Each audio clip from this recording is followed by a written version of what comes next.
কলকাতার বুক চিরে বয়ে চলা যে রেড রোডে একসময় ঈদের সকালে আনন্দের জোয়ার ভাসত, আজ সেখানে কেবলই শ্মশানের নীরবতা।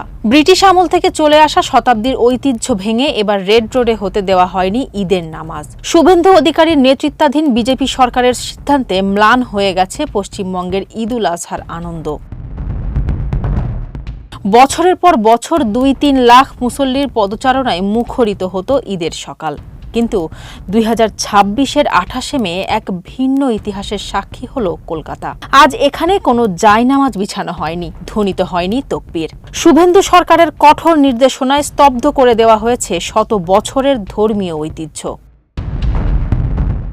কলকাতার রেড রোড থেকে সরিয়ে ঈদের জামাত নেওয়া হয় ব্রিগেড ময়দানে। সকাল 8:30টায় ইমামে ইদাইন কারি ফজলুর রহমানের পেছনে যখন নামাজ শুরু হয়, তখন ব্রিগেডের বিশাল মাঠ ছিল খাঁ খাঁ। যেখানে লাখো মানুষের ঢল নামার কথা, সেখানে হাজির মাত্র কয়েক হাজার মানুষ। অথচ ইতিহাসের পাতা বলছে অন্য কথা। নবাব আলীবর্দী খাঁর ওয়াকফ করা 2555 বিঘা জমির উপর দাঁড়িয়ে আজকের ফোর্ট উইলিয়াম আর রাজভবন। যে জমির ভাড়া একসময় ব্রিটিশরাও মিটিয়েছে, আজ সেই ওয়াকফ সম্পত্তি বেদখলের পথে। কেবল নামাজ নয়, রাজ্য জুড়ে কোরবানিও আজ প্রায় স্তব্ধ।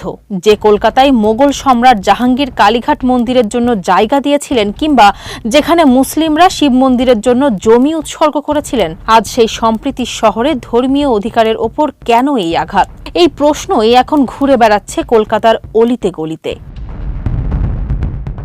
উৎসবের রং আজ ধূসর। রেড রোডের পিচ ঢালা রাস্তায় আজ আনন্দের আলপনা নেই, আছে কেবল বঞ্চনার দীর্ঘশ্বাস। ঐতিহ্যের এই মৃত্যু কি শুধুই রাজনীতির জয়, নাকি এটি একটি সম্প্রীতি শহরের চিরকালীন ক্ষত হয়ে থেকে যাবে?